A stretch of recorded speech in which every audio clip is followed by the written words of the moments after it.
नमस्कार, मैं अभिषेक यादव अपने YouTube channel for you education centre में आप सबका स्वागत है। चलिए आज हिस्ट्री पेपर से मौर्य साम्राज्य से क्वेश्चन करवाएंगे जो हर एग्जाम के लिए महत्वपूर्ण है। चलिए आप लोग जुड़ जाइए, आप फुल सपोर्ट कीजिए। चलिए देखिए मौर्य वंश का संस्थापक, तो मौर्य वंश का देखिए मौर्य वंश का संस्थापक कौन है।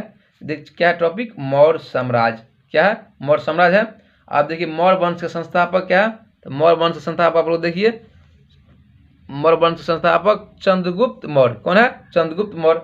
और देखिए चंद्रगुप्त मौर्य का जन्म कब हुआ, तो 345 ईसा पूर्व में। कब हुआ? 345 ईसा पूर्व में जन्म हुआ। किसका? तो चंद्रगुप्त मौर्य का।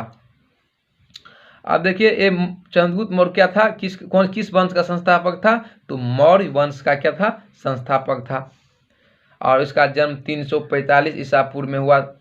अब देखिए चंद्रगुप्त मौर्य को जस्टिन ने क्या कहा, चलिए हम देखते हैं। जस्टिन ने चंद्रगुप्त मौर्य को देखिए क्या कहा? सेंड्रोकोटस कहा। क्या कहा? सेंड्रोकोटस कहा।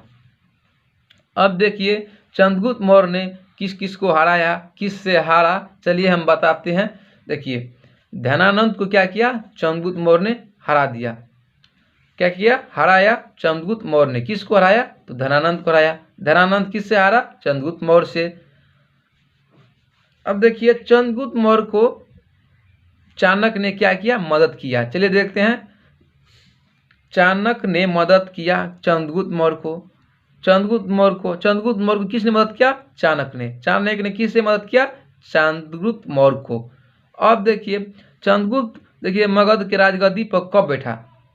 चंद्रगुप्त यानी मगध के राजगद्दी पर कब बैठा, ये भी क्वेश्चन आता है ना। देखिए 322 ईसा पूर्व में। कब बैठा? 322 ईसा पूर्व में। यानी क्या किया? 322 ईसा में राजगद्दी पर, मगध की राजगद्दी पर बैठा। और देखिए ये भी था, कौन धर्म का अनुयायी था, तो चंद्रगुप्त आपको जैन धर्म के अनुयायी था।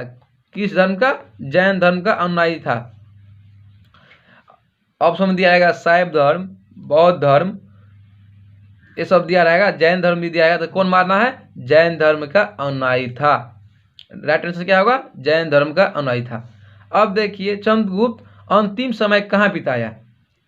चंद्रगुप्त जो था अंतिम समय कहाँ बिताया, तो देखिए कर्नाटक के श्रवण बेलगोला नामक स्थान पर। देखिए कर्नाटक में एक श्रवण बेलगोला नामक स्थान है, वहां पर अंतिम समय किसने बिताया? चंद्रगुप्त ने। किसने बिताया? चंद्रगुप्त ने अपना अंतिम समय कहाँ बिताया? कर्नाटक के श्रवण बेलगोला नामक स्थान पर बिताया। क्या क्या बिताया?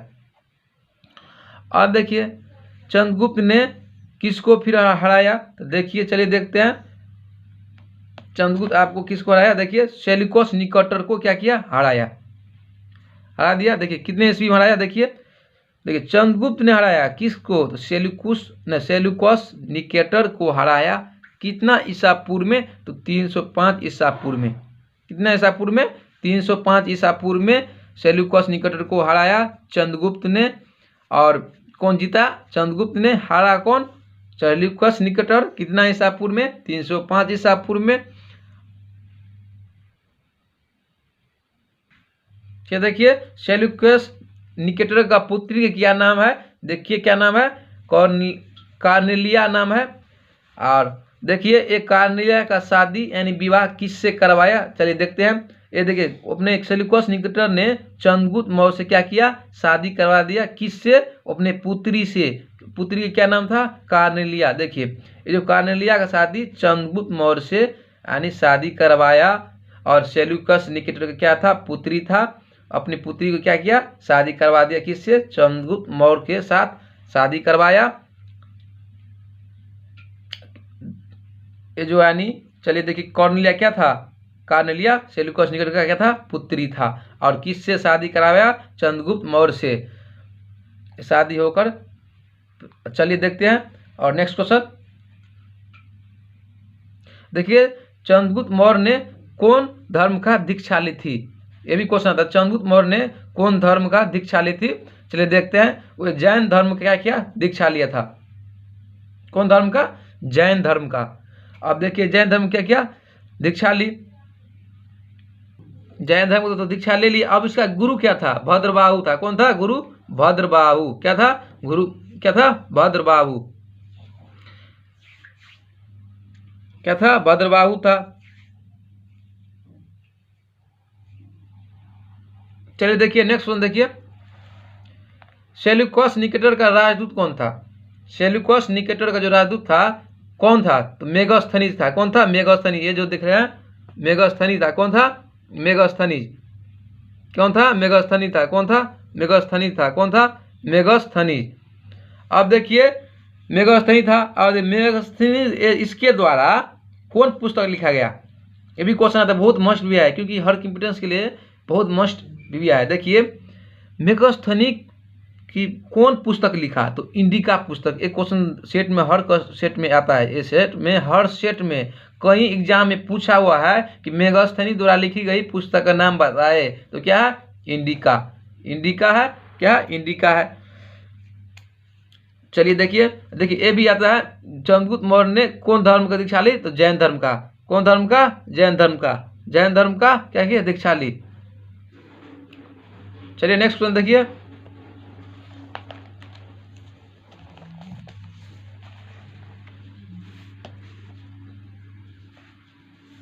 चंद्रगुप्त मौर्य और सेल्यूकस निकेटर जो युद्ध हुआ, तो ये दोनों को जो युद्ध हुआ तो इसका वर्णन किसने किया? तो वर्णन ने यानी किसने किया? तो एपियानस ने किया। कौन किया?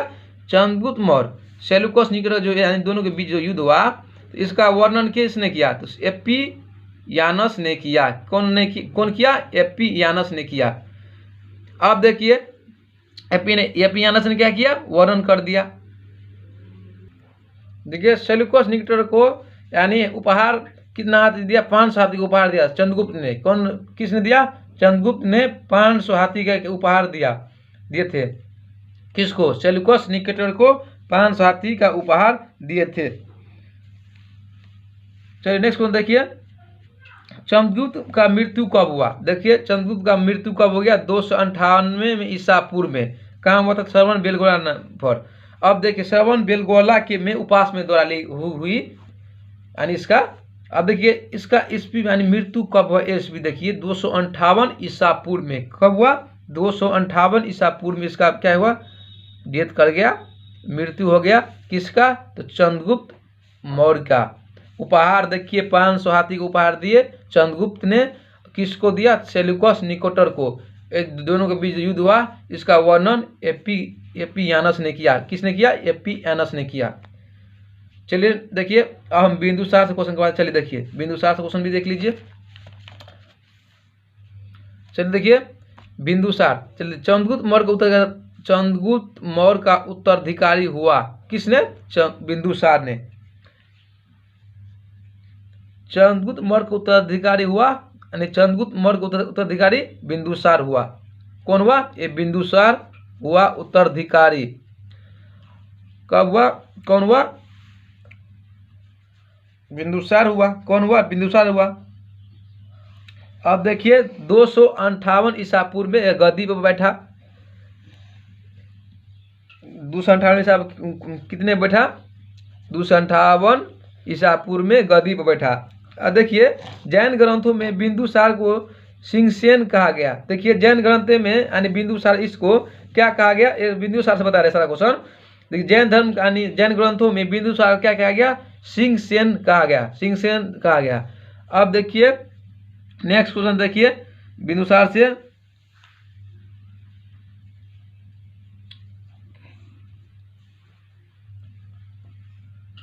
देखिए एक क्वेश्चन, ये जो 500 सदस्य था यानी बिंदुसार के सभा में 500 सदस्यों वाली एक मंत्री परिषद थी। ये जो बिंदुसार की सभा में कितने परिषद का मंत्री परिषद का सभा थी? मंत्री परिषद का सभा थी तो 500 सदस्य का। कितना था? 500 सदस्य का क्या था? सभा में मंत्री परिषद का सभा थी। और देखिए चंद्रगुप्त मौर्य का उत्तराधिकारी बिंदुसार और 258 ईसा पूर्व में गद्दी पर बैठा। और जैन ग्रंथों में बिंदुसार को सिंहसेन कहा गया। सभा में कितना था? 500 सदस्य। चलिए अशोक से देखिए उत्तराधिकारी। देखिए अशोक का उत्तराधिकारी कौन है? बिंदुसार का। बिंदुसार का यानी अशोक क्या है? उत्तराधिकारी है। ये जो है ना बिंदुसार का उत्तराधिकारी अशोक है। कौन है? ये अशोक उत्तराधिकारी है बिंदुसार का। किसका है? बिंदुसार का। देखिए ये जो है आप देखिए 269 ईसा पूर्व में मगध की गद्दी पर बैठा। किसकी गद्दी पर बैठा? मगध की गद्दी पर। कितने ईस्वी में? 269 में। ये सारा क्वेश्चन हम अशोक से करवाएंगे। 269 ईसा पूर्व में मगध पर गद्दी पर बैठा। अब देखिए नेक्स्ट क्वेश्चन देखिए, इसका माता क्या नाम था? अशोक माता का नाम देखिए शुभद्रांगी। शुभद्रांगी था। क्या नाम था? सुभद्रांगी। क्या नाम था? सुभद्रांगी। अब देखिए अशोक उस टाइम में कहाँ का राज्यपाल था? चलिए देखिए अशोक जो था उस टाइम में कहाँ का राज्यपाल था? तो अवंती का राज्यपाल था। गद्दी के बैठने के समय में अशोक कहाँ का राज्यपाल था? तो अवंती का राज्यपाल। कहाँ का? अवंती का राज्यपाल। देखिए अवंती का राज्यपाल था। कहाँ का था? अवंती का राज्यपाल। वहाँ पर उस टाइम में जो अशोक ने गद्दी बैठा तो अवंती का क्या था? राज्यपाल था। कहाँ का राज्यपाल था? अवंती। अवंती बहुत अच्छा नाम है, देखिए सुनने में भी अच्छा लग रहा है। अवंती का राज्यपाल था। पुराणों में अशोक को क्या कहा गया? देखिए पुराणों में जो अशोक को इसको क्या कहा गया? अशोक वर्धन। अशोक का नाम है उसमें क्या लग गया? वर्धन लग गया। क्या कहा गया? पुराण में वर्धन। अशोक वर्धन लग गया। देखिए कितना अच्छा नाम हो गया, अशोक वर्धन। क्या नाम है? अशोक वर्धन। ये अशोक वर्धन था। कौन था? अशोक वर्धन। अब देखिए ये जो अशोक वर्धन जो देखिए अशोक ने यानी एक क्वेश्चन है, कलिंग का आगमन कब हुआ? ये भी पूछता है क्वेश्चन। कलिंग का आगमन कब हुआ? कलिंग का आगमन आपको 261 ईसा पूर्व में। ठीक है, कितना ईसा पूर्व में? 261 ईसा पूर्व में कलिंग पर क्या किया? आक्रमण हुआ 261 ईसा पूर्व में। तो अब देखिए आक्रमण हुआ तो अशोक ने। कौन किया? अशोक ने। अब देखिए कलिंग पर आक्रमण हुआ। देखिए कलिंग की राजधानी कहाँ है? तोसली। तोसली पे भी क्या किया? अधिकार किया। तोसली है। क्या है? तोसली। चलिए नेक्स्ट क्वेश्चन देखते हैं। कलिंग की राजधानी तोसली, और तोसली पे भी क्या किया? अधिकार किया। और कलिंग का आगमन कब हुआ? 261 ईसा पूर्व में। नेक्स्ट क्वेश्चन चलिए देखते हैं।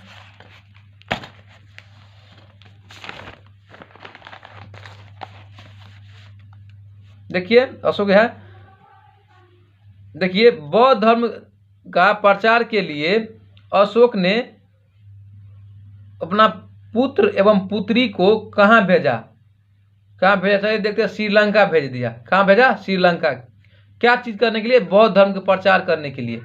पुत्री के देखिए नाम क्या था? संघमित्रा। पुत्र का क्या नाम था? महेंद्र। ये दोनों था जो अशोक का क्या था? पुत्र पुत्री था।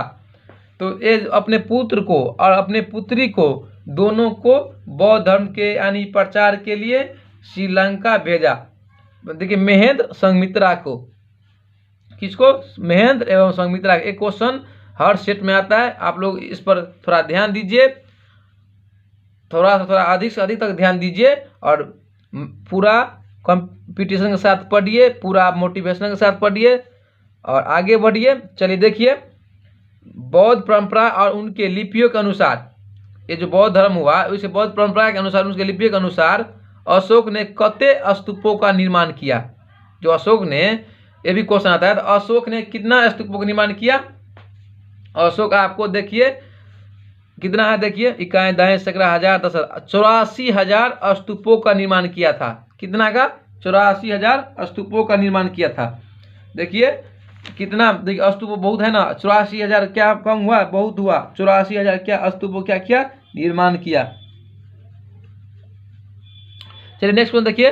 भारत में सर्वप्रथम देखिए भारत में सर्वप्रथम यानी फर्स्ट बार शिलालेख का प्रचलन किसने किया? ये भी क्वेश्चन आता है। भारत में सर्वप्रथम शिलालेख का प्रचलन किसने किया? तो अशोक ने। किसने? अशोक ने किया। क्या? भारत में सर्वप्रथम शिलालेख का प्रचलन किया। देखिए इसका नाम है अशोक। क्या नाम है? अशोक नाम है। क्या है? अशोक नाम है।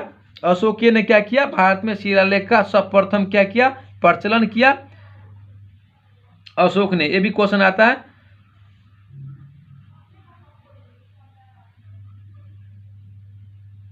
चलिए देखिए अशोक के शिलालेख में कौन कौन लिपि का क्या हुआ? यूज हुआ, प्रयोग हुआ। चलिए देखते हैं कौन कौन लिपि है। चलिए देखिए ब्राह्मी, खरोष्टी, ग्रीक एवं अरमाइक, 4 गो था। देखिए ब्राह्मी, खरोष्टी, ग्रीक एवं अरमाइक, ये चारों लिपि की क्या हुआ, अशोक के शिलालेख में प्रयोग हुआ। क्या हुआ, प्रयोग हुआ। देखिए ग्रीक एवं अरमाइक लिपि का अभिलेख कहाँ है, देखिए अफगानिस्तान से। कहाँ से, अफगानिस्तान से। कहाँ है, अफगानिस्तान। ग्रीक और ये दोनों का जो था ये लिपि का अभिलेख कहाँ है, अफगानिस्तान से। कहाँ से, अफगानिस्तान से। ये जो खरोष्टी है, खरोष्टी का अभिलेख कहाँ से, चलिए देखते हैं। खरोष्टी का अभिलेख देखिए, खरोष्टी का अभिलेख शाहवाजगढ़ी एवं क्या है, देखिए क्या है, मनसेहरा है, मनसेहरा से। शाहवाजगढ़ी एवं मनसेहरा से, जो पाकिस्तान में, कहाँ है, पाकिस्तान में। अब देखिए खरोष्टी अभिलेख को किस ओर से किस ओर लिखा जाता है। चलिए अभी क्वेश्चन आता है, तो दाईं से बाईं ओर लिखा जाता है। कहाँ लिखा जाता है, दाईं से बाईं ओर। और देखिए अशोक शिलालेख का खोज कब हुआ, तो 1750 देखिए 50 में। चलिए एक क्वेश्चन देखिए लास्ट एंड फास्ट। देखिए 7वां अभिलेख सबसे लंबा है। क्या, अशोक का जो 7वां अभिलेख था सबसे लंबा। ये भी क्वेश्चन बहुत मस्त है, आप लोग देख लीजिए, यहाँ पर ध्यान दीजिए। देखिए अशोक का शिलालेख सबसे छोटा कौन था, रुम्मीदई। क्या था, रुम्मीदई था। एक क्वेश्चन बहुत मस्त है। चलिए देखिए यहाँ तक देख लीजिए। आप लोग को यहाँ तक जुड़ने के लिए दिल से धन्यवाद। वीडियो अच्छा लगे तो जरूर से जरूर चैनल को सब्सक्राइब करें और साथ में लाइक करना न भूलें और दोस्तों के पास जरूर से जरूर शेयर करें। चलिए आप लोग यहाँ तक जुड़े।